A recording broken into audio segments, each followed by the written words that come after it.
I don't blame the doctor who prescribed me drugs, but a fact of the matter is at the time, there was no system to regulate the distribution of drugs by medical professionals.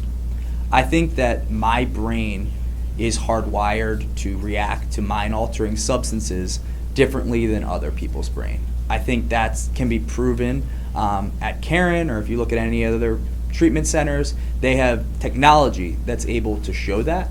And that was actually a tremendous relief for me because for many years I thought it was willpower, when in reality it's something genetically or something scientifically that causes my brain to react differently. I think clients who come to me for accidents, for injuries, are at risk of substance abuse. They're prescribed painkillers to get over their injury. And I think even if they're educated properly, a significant percentage of them are going to react the way that I did to prescription painkillers.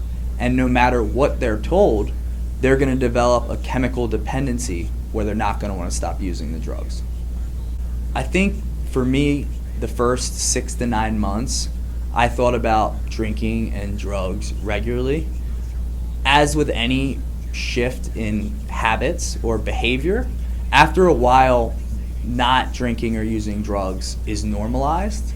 And today, I can be around people who are drinking, I can be at social gatherings with friends without feeling uncomfortable. But that wasn't how it was in the beginning of my sobriety, and so I do think it's important for people new in sobriety to be careful about who they surround themselves with. I've been around plenty of people in my recovery who are actively drinking. I go to the Penn State football tailgates and hang out with my college friends. I've been around people smoking marijuana on various occasions, although I don't look to be in those situations. Where I draw the line is I do not want to be in the same room with anybody who's abusing prescription drugs. My name is James Helm. I'm a personal injury lawyer in Philadelphia, and I'm a person in long-term recovery. For me, opiates became a part of my life when I was 16. I tore my right rotator cuff wrestling, and I was prescribed from a doctor. I didn't get addicted right away, but it taught me that drugs weren't anything that was going to harm me. At least that's what I thought at the time. And so later on in high school, when I was presented to them at a social gathering, I was like, oh, I've done this before. This isn't a big deal. I know how this makes me feel. And there it began. So it was on and off really from 18 to 25. I started using opiates. It got out of control in high school. I put them down. It got out of control in college. I put them down. I got out of control in law school and I put them down. But each time it got progressively and progressively worse and caused me a state of paranoia, anxiety, and just shame. I think I lived the ultimate double life. I was able to kind of keep my life using and the people I hung out with separate from my law school career. And I think the moment where I decided I needed help was when I couldn't keep those two lives separate anymore. On the outside, there was a ton of external motivation to stop using. Family, friends, I had lost a relationship. I had been badly beaten up over a drug deal gone wrong. And I knew I needed to make the change, but I had 10 such situations before that. And I think for me, the real reason why that time became the time I decided to seek help was because my two lives, my double life, was converging onto each other.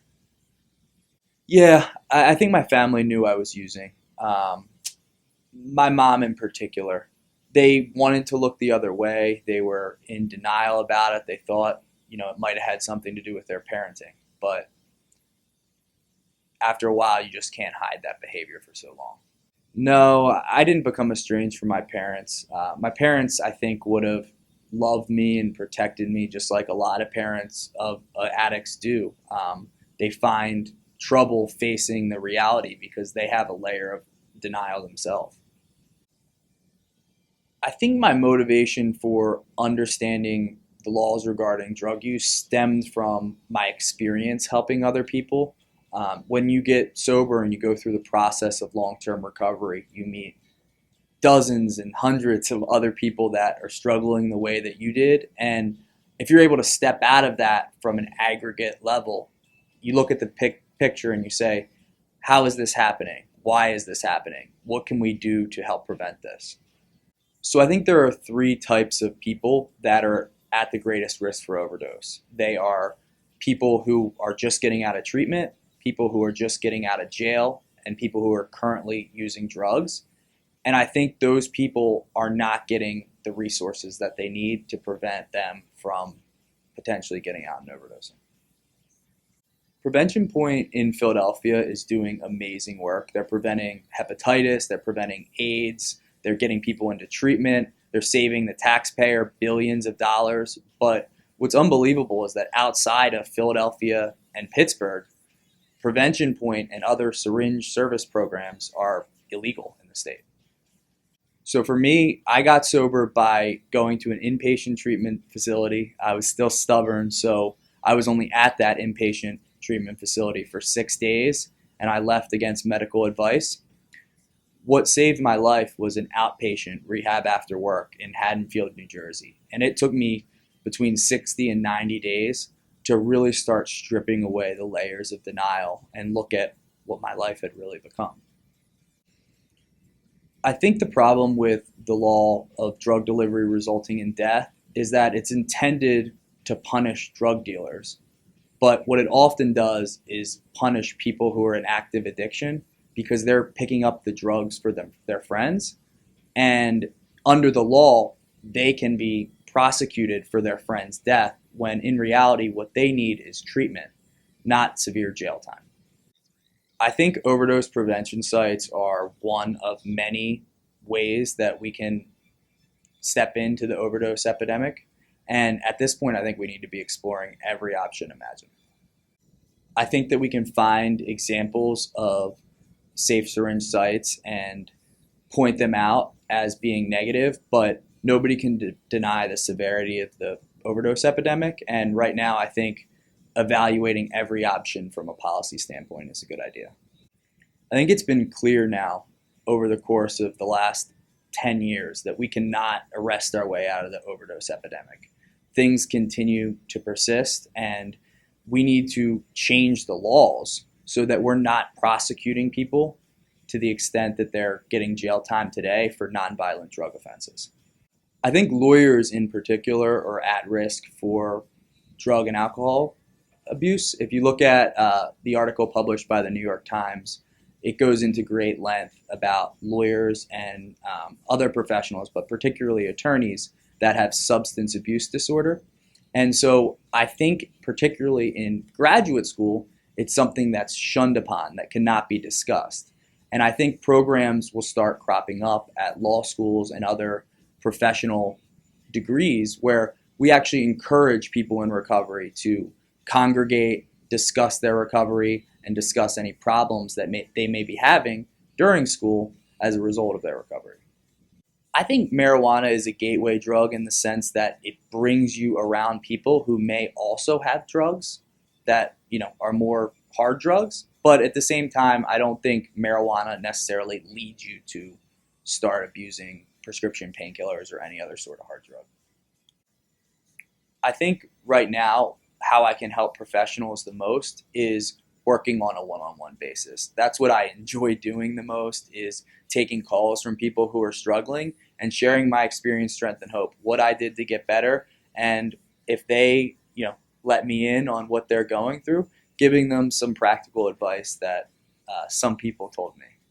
Yeah, we're super excited at Top Dog Law that we're going to be giving 10% of our net profits to different organizations that aid the overdose epidemic. I'm the treasurer on the board for the PA Harm Reduction Coalition. We're really excited about the work we're going to be doing in terms of harm reduction in the state. The Pennsylvania Harm Reduction Coalition is a group that's aimed to target Pennsylvania as a whole, as opposed to just individual cities. Right now, the greatest harm reduction movements are in Philadelphia and Pittsburgh. But what we're really trying to do is promote syringe service programs and other measures that have been proven to reduce harm throughout the entire state of Pennsylvania. I grew up in Media, Pennsylvania, so I typically went to Chester for drugs. I'm fortunate that I never knew Kensington existed because I think if I did, I would have been down there rather frequently. So I've been to Kensington Avenue a couple of times. One time stands out in particular. We picked up a friend who was in recovery but had relapsed, and we went down there at night, and it was one of the scarier moments I've experienced in a long time. He was, not acting appropriately, and the people he was hanging out with were clearly intoxicated, and we had to get him into our car, and we ended up taking him to the diner. But it gave me a picture of what life's like down there. I think the drug distributors who mass produced Oxycontin and Percocet were well aware of the potential for addiction, and they did it anyway to line their pockets. So I think it's in everyone's best interest to sue them. I don't think that the legal profession is at all responsible for the drug addiction in Pennsylvania. I think that as a whole, the legal community can take a deeper look at the problem and come from a more solution-oriented perspective to make the changes in law that would help aid the overdose epidemic. I went to a Narcan training at Prevention Point because I think the use of Narcan is tremendously important. I wish that we could find easier access to Narcan because civilians can also administer Narcan, as bystanders. In terms of solution and prevention, there are a couple things that have been proven to work. The first is syringe service programs. Prevention Point has done an amazing job in both Philadelphia and Pittsburgh in terms of preventing hepatitis C, HIV, getting people into treatment, and saving the community billions of dollars. And we need to get syringe service programs throughout the state. Also, fentanyl testing strips where people can test a bag of heroin to see if it has any fentanyl would go a long way in reducing the epidemic. What I learned at Prevention Point when I went for Narcan training is that it's nearly impossible to detect fentanyl or carfentanil in a bag of heroin. And so these testing strips allow people who are using heroin that don't want to die a chance to make sure that that doesn't happen. I think that a lot of money is spent on what I would label opioid naive population, right? Preventing people from going down the road of drugs in the first place, right? That's where you hear about DARE. I think a greater percentage of the funds need to be reallocated to the three categories, to people just getting out of treatment, people just getting out of jail, and people that are actively using drugs, because I think they're at the greatest risk of overdose. I don't find it surprising that there's a lot of young professionals that use drugs, particularly when you're talking about opioids. One of the things that I could do as an opioid addict was still function because I was so dependent on the drugs.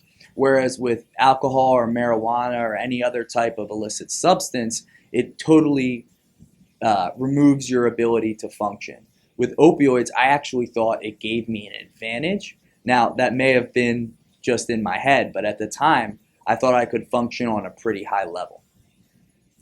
I think that there's a stigma against people who use opioids, and I'm not sure that we're close to that stigma ending. I think part of the reason that the stigma continues today is that people who have amazing stories of recovery don't come out and share them out of fear that they'll be judged or they'll be miscategorized. And I think one of the greatest things we can do as people in long-term recovery is to own our stories and to share them with the world, because that lets people know that recovery is possible.